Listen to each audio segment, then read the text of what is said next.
Hope it's there we go. Hello everyone. Lovely to see you. Welcome back. It's been a little while. I know that not everyone made it to the snow with us last week, but it's nice to be back in our little tasting room. Hello, Cotty and John. You got your wine glasses ready by the fire. I also have a fire crackling away behind me, which is wonderful. Thank you, Richard. Richard's just getting himself organised. I have a little live audience today, so that'll be nice. Fiona, hello. How you going? Alrighty. Craig, hello. You got Joan and Karen there as well. Good to see you guys. All right, so it's a bit of a cold and it's not a miserable day. It's just a bit chilly as the sun goes down. Who saw the supermoon last night? I'm hoping that I might see it tonight, but it's very cloudy tonight, so I think we might have missed it. Anywho, hello Kay, how you going? Let us get Did You Fiona? That would have been gorgeous. I always find when I see because we get this beautiful moonrise just so over that way behind the pine trees, and I always try and take a photograph, and the iPhone is not up to is just not up to it. So yeah. Oh, Craig, tell Karen that it's the end of work day today, away from the laptop. Joan, hello, how you going? Jill's making me some snacks tonight. It's one of the advantages of having a little live audience. It was our friend Sue's birthday just last week, and so having a little birthday celebration tonight. Sue and Daryl in the house. Polly's in the house as well, looking like she might like to come and say hi. You're going to jump up on the sofa, Paul? You're going to come and say hi? Hello. Good girl. Say hello to everyone. Here we go. There's Polly. More interestingly, hello Fiona. Moonrise a little bit. Oh, okay, a little bit obscured by the Dandenongs. Yeah, fair enough. Jeff and Sue, hello. Alrighty, let's get some wine in our glasses. Hey, 2016. Hang on, let me just get the screen in the right place. That's better for our little money shot. There you go. Chardonnay. 2016 Moorooduc Estate, beautiful. I am going to, as I said on the email this afternoon, and I'm sorry I forgot to attach the chicken sandwich recipe to the, hello Peter, see you later. Peter was a bit late leaving here, so he's just driving off now and he's going to listen to us in the car. But obviously he can't chat because that would be illegal for him to be touching his phone, Peter, so be good. Right, decanter, wine. Peter and Karen, hello. How's Queensland? Wine in decanter. Why am I decanting this wine? It's not because it's super old. And a lot of people are surprised when I decant Chardonnay or white wine. I just think when it's been in the bottle for a little while, nearly spilled it everywhere. When it's been in the bottle for a little while, just getting a little bit of air into it before we get started just gives it a chance to wake up.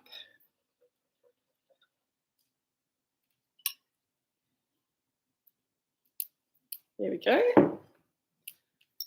Hello, Sarah. Hello, Trix. Good to see you guys. Right, into the glass now. So honestly, I wouldn't decant it any earlier than just before we're going to hello, Shell and Andrew, pocket full of Shell. Yeah, I would just put it into the decanter just before putting it in the glass, just before drinking it, because the wine's going to change and evolve in the glass, and you don't want to miss out on that by doing it while it's sitting in a decanter on a mantelpiece somewhere. So all ready to go. What a beautiful colour is that. I do love a slightly aged Chardonnay on a cool winter's evening. Very closed, Kate. Yeah, I thought it might be. Didn't decant it, and it is a gorgeous golden colour. Give it a good swirl. But yeah, that's my reason for decanting it. It will be quite close because it's not super old, but it's also sometimes wine that's under screw caps. And I don't find it so much with our wine, but some other wines tend to be just a tiny bit reductive when you first open them up, and decanting them just gets a bit of air into them and lets the fruit come forward. Craig is seeing the oak on the nose pre-decanting. Yeah, absolutely. So the oak's the first thing that you see with a wine. it has this sort of semi-maturity to it. And then as the air gets into it, then the fruit will come forward and will start to talk to us. So lots and lots of swirling, I think, is the answer here. I'm getting as well on the nose some really beautiful evolving aromatics. There's a little bit of sort of lemon rind, but it's almost candied lemon rind. Definitely toasty, Fiona. I'm getting sort of toasted cashew nuts as well as toasted bread.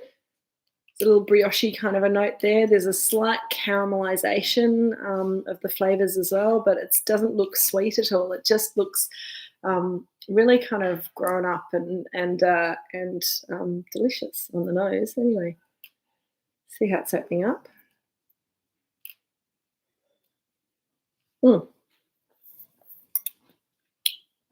But on the palate, whoo, that acid, it's really tangy.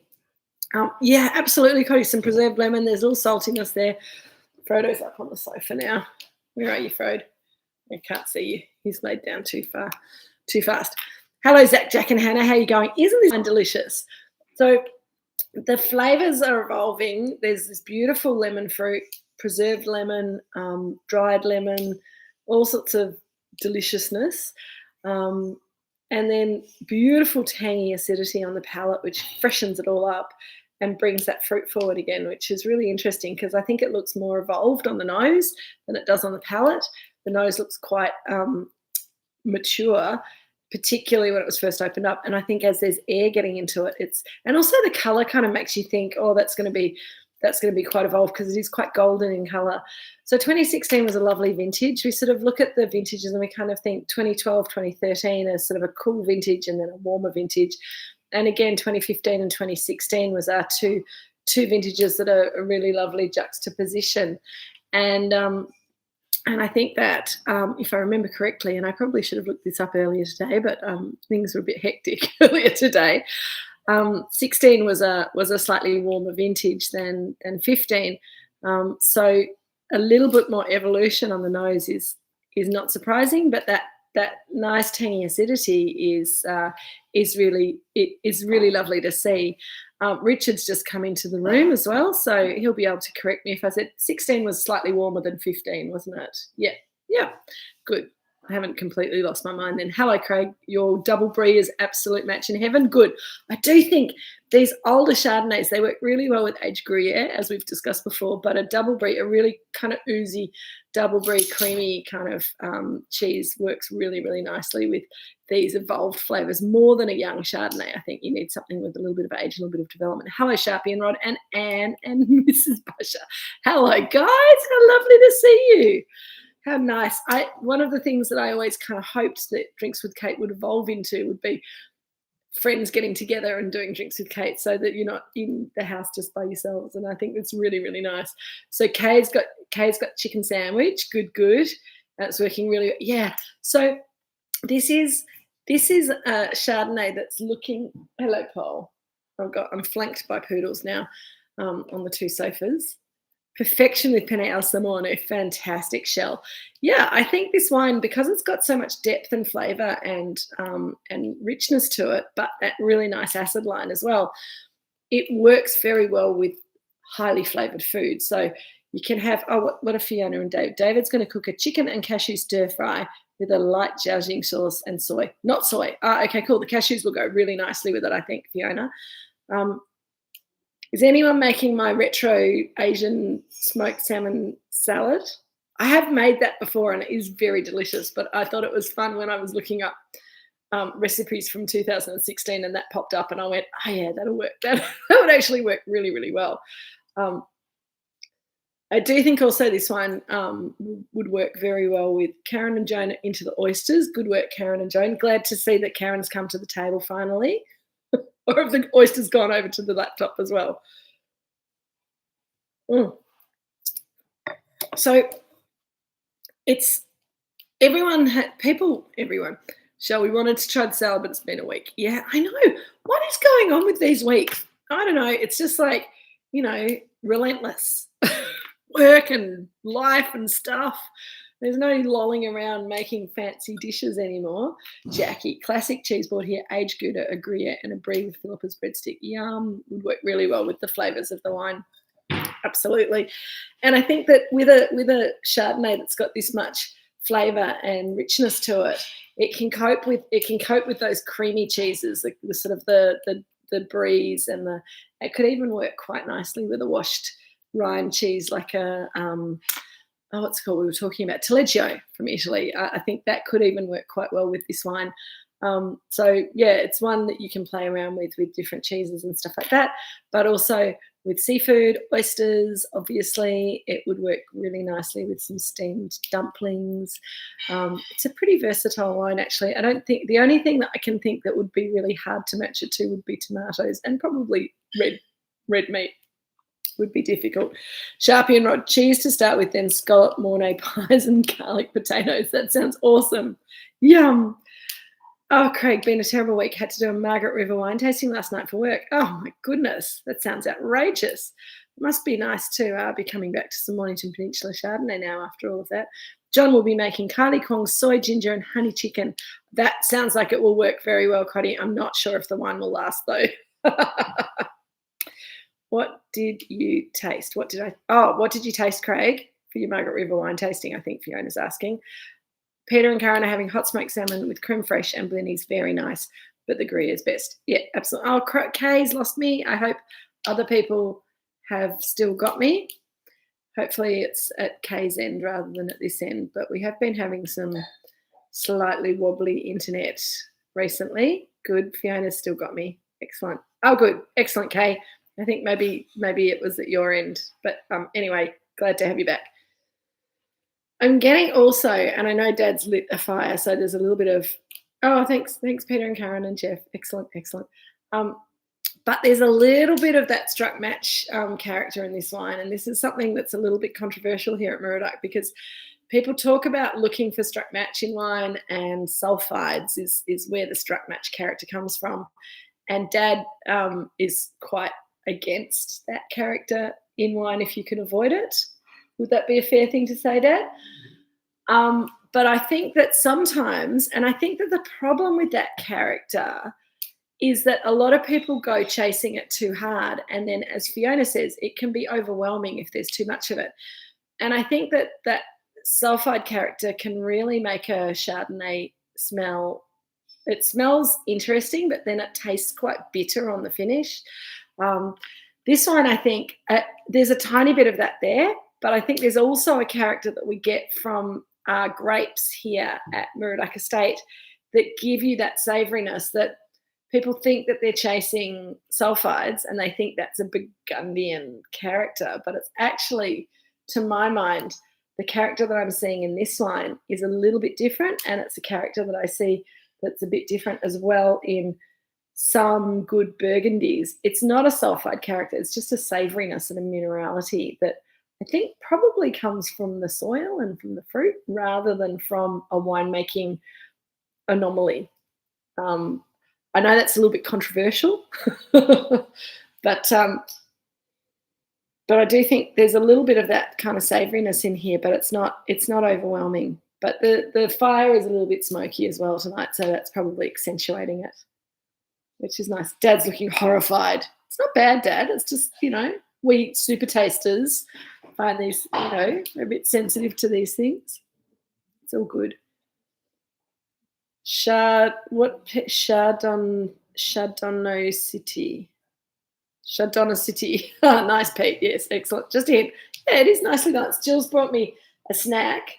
Thanks, Jill. Hang on, Jill. You have to show people what you've brought me because they'll be jealous now. Well, I should have put some garnish over it so it accentuated the white. Anyhow, it's champagne oysters. Woo! But these are Chardonnay oysters. Chardonnay oysters, even better. Thanks, Mum. Good to have your own caterer sometimes, isn't it? Thank you. Oh no, I won't let them get cold. I'll so Mum's champagne oysters. Some of you will have had them at lunches here. They're legendary. I'm very excited, so I'm not going to let them get cold. I'm going to have an oyster now. The sauce has got Chardonnay in this case, Jill's oysters are the only ones you'll eat. Okay, excellent. I am spoiled, Peter and Karen. Here we go. There's a bit of cream in the sauce. That is so delicious. A little bit of shallot. So good. Wholesome content on the DWK. Exactly, Shell. Yep. Oysters and this wine work very well together, I can confirm. Very happy to say. And we were smart enough that because we've got 4 people in the live audience today, we've actually got 2 bottles of wine open, so I can have a little bit in my glass if it finishes up before I'm finished tonight. So that was very good planning on my behalf, wasn't it? So 2016 feels like just the other day. Okay, Craig, lots of different wines. Well, back to Craig's wine tasting last night.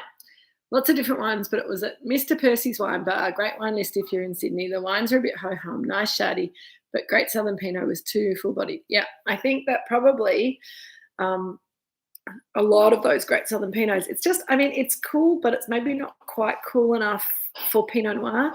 Pinot Noir is such a bitch to grow and to make that there's lots of places in Australia that people think are cool enough, but then just discover there's something not quite right for Pinot. So it's a bit special down here on the peninsula. And I know that I'm a little bit biased, but I also did a lot of study to be able to be as biased as I am. So it's okay. Back to our Chardonnay. And I do think it's really interesting. I was doing some trade tastings with some other people on our portfolio earlier this week. And we had a guy from Margaret River who managed to get around and taste my wines before the tasting started. I didn't get to taste his, which was a bit of a pain. But anyway, from a lovely little estate called Juniper Estate. I highly recommend it if you get a chance to taste those wines, either in Margaret River or over wherever you are in the world. But the wines are lovely. But he was saying that he really loved our Chardonnays because they've got a real elegance and savouriness to them, and they don't kind of slap you around the face like Margaret River Chardonnay tends to. And that's partly because of the clone being slightly different. They use a lot of a clone that they call Gin Gin in Margaret River, which is also known as the Mendoza clone. We've actually planted a little bit of that in our new Chardonnay planting. But the clones that we have in our Chardonnay at the moment for Moorooduc Estate, and mostly clones that came from UC Davis that we planted here in the McIntyre vineyard 40 years ago, but also some fruit from the Robinson vineyard that has a couple of Dijon clones, 95 and 96 they're called, which is not very exciting or very helpful, but they're a couple of nice clones that give good flavour and a little bit more of that lemon floral lift to them, which we see a little bit in this wine, but only being 20% of the Robinson vineyard in the estate blend means that most of the fruit is from the McIntyre vineyard.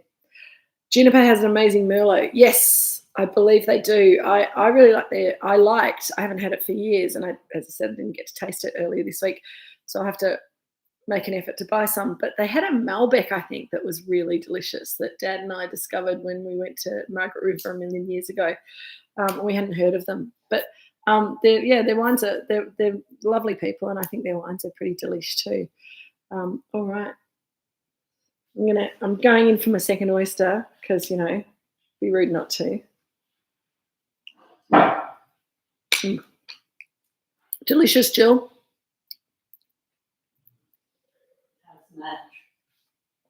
It's very good. So that's really interesting. Cotty's just said that the saltiness of the olives that they're having seem to accentuate the creaminess of the wine.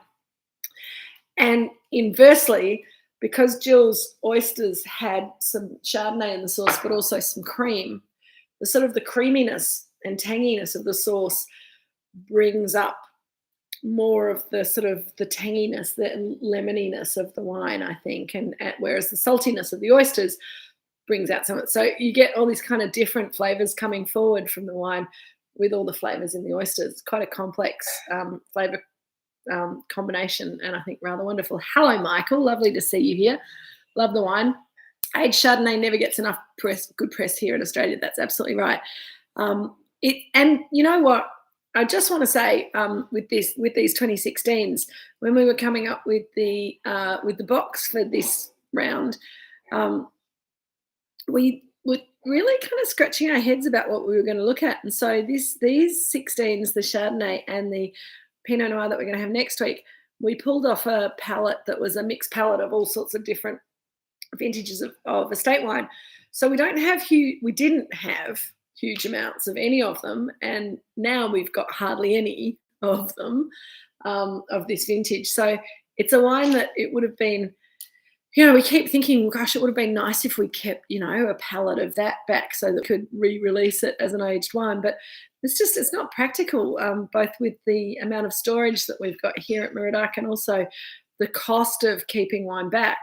It's really tricky. But one of the lovely advantages that we have of continuing doing this Drinks with Kate tasting is that if we have, 3 or 4 dozen bottles of something, that's enough to get a bottle in enough boxes to go out to all of you guys. There's only 12 of you online today, I'm just noticing. So we've lost a few people tonight, but we still sell we sell about, 3 dozens worth of the boxes. So either with people buying double or people who are buying it and not able to join live but have a watch later on, it means we get to look at some really special wines that we don't have huge amounts of, which is awesome. Okay, Jackie, when we're in Margaret River region this year, we went to Grace Farm and really enjoyed it. It was very like Moorooduc, strange given how far away. It was close to the sea too, so may have been why. It's absolutely possible, Jackie. I think there's something. Someone said to me the other day that Margaret River and Mornington Peninsula are geographically more similar than we think. And that sounds a bit weird when you first think of it. But if you look at a map, the Margaret River is this kind of weird little kind of rectangular shaped peninsula that sticks out into the ocean. And a lot of Western Australia is hotter and drier than this little rectangle of land that sticks out into the sea. In the same way that a lot of Victoria is hotter and drier than our little boot of land that sticks out into the sea. Okay, you got band-aids on 2 fingers. What have you been doing to yourself? Have you been cooking again? It's dreadful. I hope your fingers feel better soon. Leonie managed to mandolin. Hello, Leonie. I hope you're there. I'm going to tell stories about you now. Mandolin the end of her finger off a couple of weeks ago cooking a special meal, and she's still got sort of a fancy bandage on to keep it her finger off a couple of weeks ago cooking a special meal, and she's still got sort of a fancy bandage on to keep it safe. So yes, cut fingers are very annoying. It makes it difficult doing things. Well, I hope they heal very quickly, Kay. What was I saying? Oh yes, Margaret River sticking out. I thought she was vegetarian. Yes, she tries to be vegetarian most of the time, but a little bit of finger gets into the food every now and again. No, I think they managed to salvage the food by fishing out the bit of finger. I think that's probably more information than we need. We'll move on swiftly. Craig, such a good food wine. I agree. It does accentuate all the choices. And I think if you've gone for a few different options with your snacks, and I do think that's quite, sorry, Peter and Karen, we're not talking about that anymore. If you've tried a few different snacks, a few different seafoods, or maybe some different cheeses, or a bit of this and a bit of that, it's really lovely to see how this wine works with food. And it's one of the reasons I'm a bit sad that we don't have more of it to kind of, splash around for people, because it's in such a great place at the moment. And most people are going to drink our Chardonnay and our Pinot Noir way too early, because not everyone has a cellar, and most people buy wine when they're ready to drink it rather than as a sort of a plan for a rainy day. And it's a shame, because these wines do look amazing. So I was saying like ages ago that 2016 just feels like the other day, but in fact it's 7 years ago now. It's quite amazing to think that this wine is 7 years old and has had that chance to do that. And I think that we have Jeremy to thank for us putting together these mixed cases of bits and pieces. Also the fact that Moorooduc is now quite a grown-up business rather than a business that's sort of trying to chase, cash flow all the time. I mean, cash flow is nice still, but having the ability to put a little bit of wine aside so that we can look at it amongst ourselves in these little special little groups is a real treat. It's really something pretty awesome. So 7-year-old wine, and 2016 again. When I was like, oh, let's go retro, go 2016. I had a look at what was happening in 2016, and I don't know how many of you guys had a look back at what you were doing in about this time in 2016, but I found a few months before now, 7 years ago, a lovely photograph of my brother-in-law bathing my niece just after she was born, which is pretty amazing, little tiny baby. And lots of pictures of Polly, weirdly, but she looked a lot younger and a little bit slimmer back then. And what else? Oh, Pedro was still around. I don't know if you guys remember Pedro, my old dog, but 2016 I did a few nice trips, which was fun. I went to Champagne, which was fun. Michael was several kilos lighter as well then. Me too. I was probably a little slimmer back then as well. It catches up with all of us, doesn't it, Paul? She's like, don't even talk to me. She's so unimpressed with me saying that she's got chubbier. Michael, I agree as well. Most wine is cellared for 20 minutes. But if people have the opportunity to sell a wine, then it's a great way to, and not all wines cellar well, but I can guarantee that if you've got some Moorooduc Estate wine and you want to put it in the cellar, then it will do good things for a minimum of 10 years. And that was another fun thing that I got to talk to people about. Younger and slimmer, and Hannah was year 7. Oh, bless. November 2016, Shell was drinking a duck with a baked tofu dinner in Apollo Bay. How lovely. Did you find the duck in Apollo Bay, or did you take it with you? Because I'm not sure if in 2016 we were selling much wine in Apollo Bay, but you never know.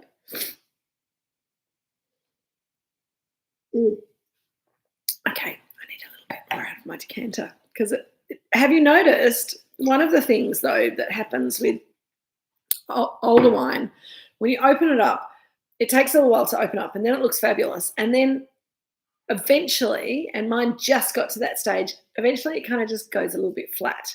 And so it is telling me that because probably it's from a warmer year, it's a little bit riper, you came and saw us. Oh, Shell, it was your first visit. How awesome. Here's cheers to that.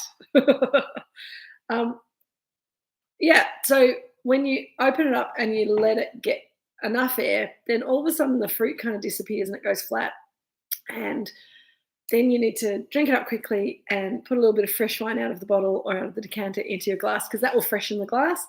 And then you get that nice fruit character again. Fiona, oddly getting a fresh note, hard to describe, like after shower fresh, but better. Like an ozone kind of character. I often talk about a little bit of an ozone character in Chardonnay, and people think I'm a bit weird, but it's that smell that you get just before a thunderstorm.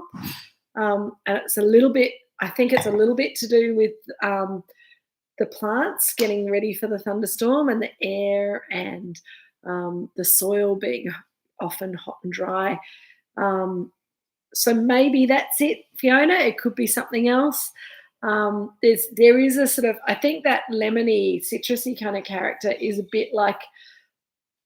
little bit reminiscent of, really nice kind of, lemongrass soap or something like that, but not not intense, just a little waft of it. I also just bought, gosh, me and my smells. I bought some hand cream on my way back from the snow that has lemon myrtle in it, and I get a little bit of lemon myrtle on the nose of this wine as well.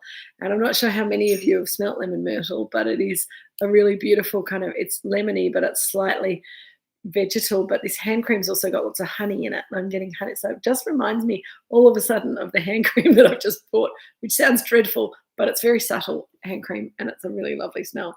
And that, I think, Fiona, is the trick with wine like this, is that it's lots and lots of smells that remind you of lots of different things all rolled up together.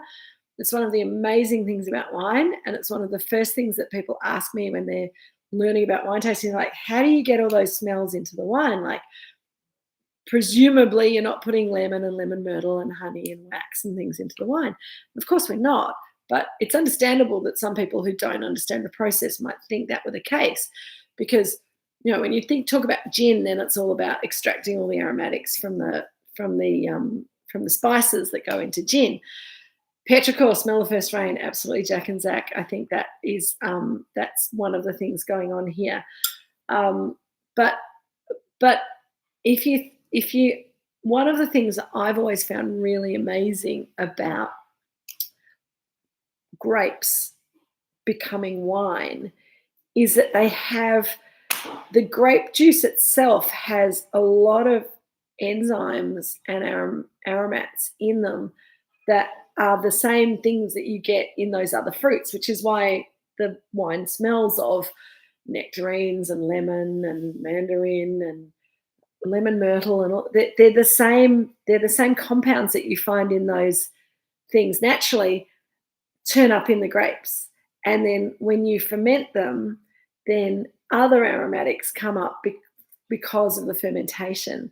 And because we use natural yeast to ferment, then we're not sort of pushing them in a certain direction. Some yeast that you buy from the laboratory will accentuate certain characters. They've been bred up to do that, whereas the wild yeast that we use just do what they do, and we think that sort of accentuates the aromatics of the space that we're in, the place that we're getting the grapes from, and the winery that we're in. And there's a little bit of extra savouriness from these wild ferments, as well as a bit more extra complexity and texture from them. So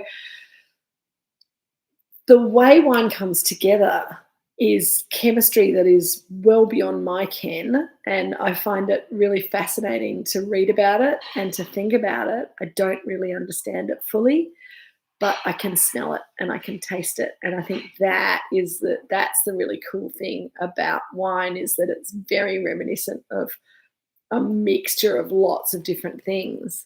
And I think that's why we fall in love with wine, because it's so reminiscent of other things that we've smelt and tasted in the past, but then it's delicious and special in its own right as well. So that's a bit of philosophy from Kate today. The colour's still awesome. And now I'm getting a little bit of washed rind cheese, which is cool as well. And honey and blossoms. Crazy. Yes, Craig. So, yeah, what are disties, Craig? I think that might be a Sydney word that we don't understand. Okay, that sounds fun. So Craig's asking, is the Chardonnay shortage affecting our sales? Do disties come hunting for stock? And I'm not sure if that's a typo. Distributors. Gotcha. Okay, so quite a bit to unpack in that little question. So first of all, distributors, we've already got distribution in Melbourne, Sydney, Brisbane, and Western Australia, in Australia. We sell a little bit to the US and a bit more to the UK. We have a distributor in Hong Kong, but they haven't ordered anything since before the pandemic. And I think that things are not going great in Hong Kong for them at the moment, which is a shame, but, you know, whatever. All right. Okay, Craig, got it. That's shorthand for distributors. Good. We have a number of other importers in different countries who'd love to buy our wine, but who I've just sort of put on hold for the time being, because we're really struggling to supply demand at the moment. So we've got a lot less Chardonnay than we have Pinot Noir. As you know, we don't produce huge amounts of anything at Moorooduc Estate. We're quite a small business. boutique, you could say, which is not a great word, but but Chardonnay's been really tight for a number of years. We're hoping that we might get a slightly more generous Chardonnay vintage in 2024, but we just have to wait and see. The fact that it's warming up and all the vines have woken up makes me a little bit nervous, because that often is followed by some difficult weather that makes flowering and fruit set less successful than we'd like it to be. So just wait and see. You never know, can't do anything about it, so not much point worrying about it at the moment. But yeah, I've just had to have very difficult conversations with our distributors in Australia about the fact that we don't have any more Chardonnay, we don't have any more Devil Bean Creek Pinot Noir, and we're running out of Pinot Gris on skins, and we're allocating all of our single vineyard Chardonnays. So when they come out in October, then you've got your allocation, and that's all you get. So yeah, it's just part of managing it, but our priorities are looking after you guys and our wine club members first, and then distributors and Celador next, and then export after that. So it's just going to be a little bit more work for me, doing allocations and making sure everyone understands what their allocation is, and that they don't get surprised when the wine runs out, which has happened recently. Anyway, so Kay has been telling everyone about her beautiful cruise that she's going on. How amazing. Cunard, Queen Elizabeth, Melbourne to Adelaide, Hobart with major chefs aboard. Looks amazing. Karen and Craig did it last January out of Sydney. Make sure you book the dinners early. They sell out. That sounds great. No, Cody. Oh, yum. Thanks, Jill. What's this? I'm serving mushrooms tonight. We've got to get back on the horse at some stage, surely. A little mushroom tart. Uh-oh. It's been nice knowing you guys. That's terrible. Thank you, Mum.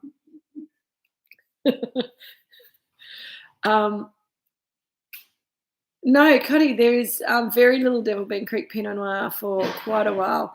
The 2023 Devil Bean Pinot Noir, 2023 Devil Bean Creek Pinot Noir will be bottled in January, so will be available for sale in February. So might have to just drink a little bit more estate Pinot Noir for a little while. I hope that's not too much of a tribulation for people. But if you do want some Devil Bean Creek Pinot Noir, give Leonie a call tomorrow, because it's clicking through really quickly, and I just had to sell a little bit more to our distributors because they were screaming at me. Yes, Michael, there is a lot of pressure on us to upsize and expand production, but there's a couple of things going on. We're very, very committed to only making wine from Mornington Peninsula fruit, and for that Mornington Peninsula fruit, by preference, to come from the northern part of the Mornington Peninsula, close to us. We have a little bit of extra planting that's been going on. We've had some Chardonnay planted at the Garden Vineyard, which is exciting. So we're hoping to get some fruit from that maybe this year. And we've got some extra planting that we'll be doing here over the next couple of years to replant the old Cabernet vineyard. So there'll be a little bit of extra stuff going in, but it's very hard to buy fruit. And we don't like to just buy fruit from anyone. We like to be in control of our viticulture. So that takes a couple of years once you start working with a vineyard to sort of get the viticulture going the way that you want it to. And so, yeah, it's a lengthy process. Also, Chardonnay is a particular problem because no one's planted Chardonnay for 15 years because it was so unpopular for about 5 or 6 years. So a lot of people pulled Chardonnay out. Nobody's planted it. So there's sort of a global shortage of Chardonnay. People are talking about Burgundy and Chablis selling out. Australian Chardonnay from all over is selling out, which is dreadful. But yes, all over the place. They do look nice, don't they, Karen? I am a bit spoiled. Yes, no morels, Fiona, but I'm sure they'll be lovely, lovely Moorooduc. Craig, I don't understand your comment, but that's probably just me being stupid. Some of the special DC versions. And Nareem, you'll be drinking with Kate from Honolulu for the next 2 weeks. How fun. Less stock, price goes up. So, Kate, the price has gone up a little bit. You'll have noticed if you have a look at the website, the prices have gone up a tiny bit. The new release of the single vineyard wines has gone up a little bit. We're just inching it up really slowly, so it's not too dreadful. Oh, McLaren Vale Grenache plot. Well, we've got our friend James over in Barossa who would like to sell us some McLaren Vale Shiraz, I think. But it's not really our thing, you know. Death cap. Oh, thank you. Yes, excellent. Thanks, Craig. Don't look, Craig. Just keep buying. I think that's the best way to go. No, I don't think Jill bought any powdered mushroom from an Asian grocers or whatever the excuse about the death cap mushrooms were. I trust her implicitly. I'm just going to wait till they've finished their mushroom tarts and see that they're okay. But because I've got to keep talking, it's hard to talk and eat at the same time. Anywho, guys, I think we've nearly got to the end of this. I've got a little bit more Chardonnay to drink, but there's probably dinner to go to and things to think. Craig and Cody being very naughty. Next week, we're still in 2016, but we're going to be looking at the Estate Pinot Noir, which will be really fun. I will have a think about what food will be a perfect retro match to the Pinot Noir. It might have duck involved, but we'll see what we can think of. See if I can think of something a bit more inspired than that. It has been fabulous, Kay. Thank you. Glad you enjoyed it. I also need to think of the next box coming up, but we've got quite a lot of new vintages coming up as well. So I think the next box 5 is going to be fun. So that'll be coming out soon. We have our 40th anniversary weekend coming up. Keep an eye out for a little special mixed 6-pack that we're going to be putting out in the next couple of weeks. It'll be fancy. You guys might like to grab some of that. Craig, you're going for 3 weeks. Oh, Texas recommendations. Okay, sorry. Email me again if I haven't sent them to you in the next couple of days, because I'm very forgetful at the moment. I've got too many things stuffed in my brain. It's ridiculous. So Craig, send me an email or a text or something just saying Texas recommendations, and I'll get onto it. I think that's probably it for tonight.